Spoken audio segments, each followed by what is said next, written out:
and welcome to getting a little more insight on music therapy. Hopefully you'll see this as beneficial and you'll realize you probably already have it in your life.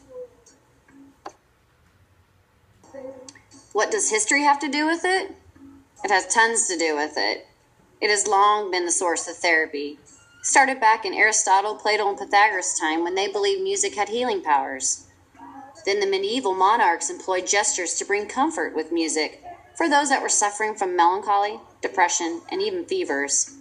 Bach, Pachelbel, and Mozart were all commissioned to write music for emotional assistance. This was used a long time in their era. Native Americans and Africans have long used beats of music to heal their people, and still do to this day. After 1877, when the phonograph was invented, the use of music became a wide cure for mental disorders like depression, especially in Europe.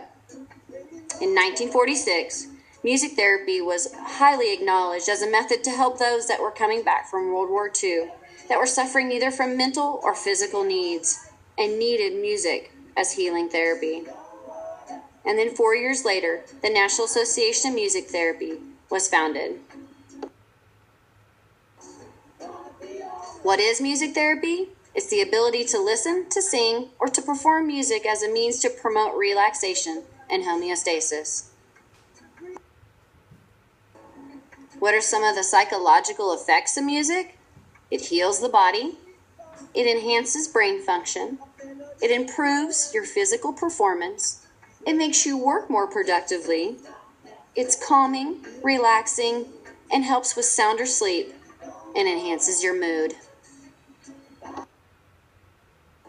How does music heal? It heals by reducing chronic pain that many arthritis sufferers suffer every day by 21%. It also can reduce depression by 25%. It helps boost immunity to those that, one, are healthy or need to be more healthy. It increases stroke recovery time in those patients that have lost some memory or even some physical movement, and it helps reduce your blood pressure. Music builds the brain by improving memory performance. Recalling is one example of this. If you think about your favorite song, you tend to listen to it over and over, and eventually you know every word of the song. This is recalling. It also helps with concentration and attention to an idea, and it helps enhance higher brain functioning, such as reading and literacy skills, spatial temporal reasoning, mathematical abilities, and emotional intelligence. What a great way to boost the scores in a classroom. Music improves physical performance. It helps us move better and have better coordination.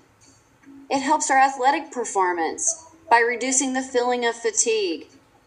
At those times when you're at the 26th mile of a marathon, if music's in your ears, it might be more advanceable to make it to the finish line than to want to give up. It helps increase our psychological arousal. It helps relaxation response work better, and it improves our motor coordination. Music makes us work more productively. It helps fight off those times of fatigue during monotonous work.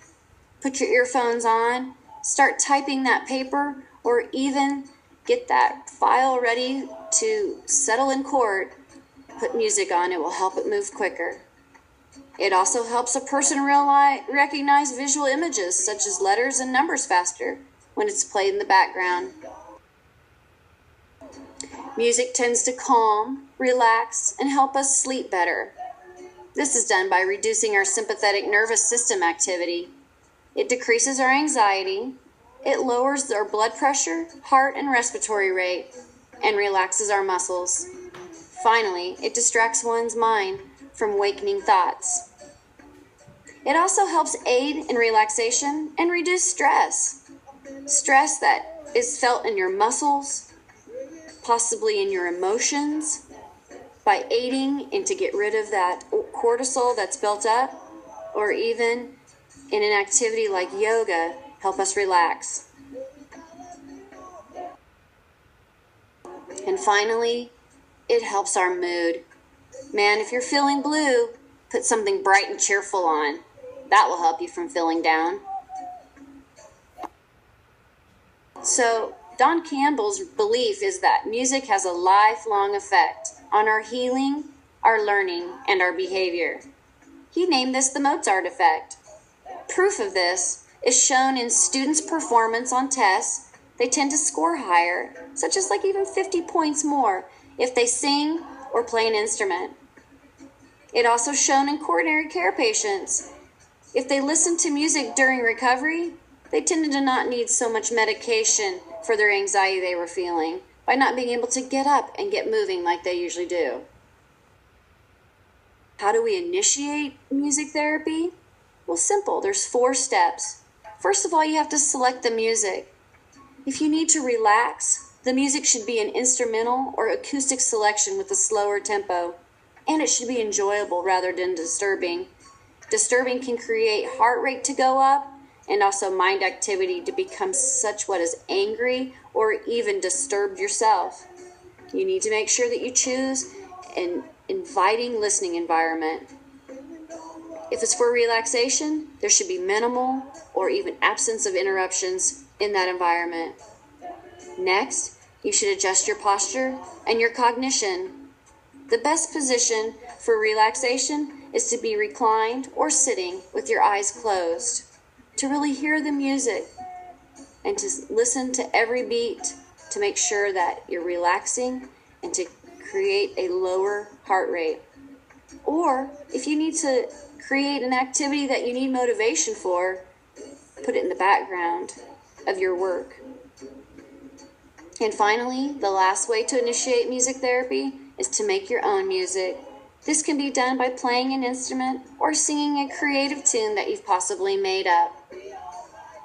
The music you're hearing in the background, I've chosen as more of a way to motivate you in the morning, to get you ready for your day, and to not to worry about the small stuff, and to get through it, enjoying it, not being disturbed, and to feel less tense by the end of the day. I hope this increased your knowledge on music therapy, and I actually hope you try it soon if you haven't already today. Thanks for listening.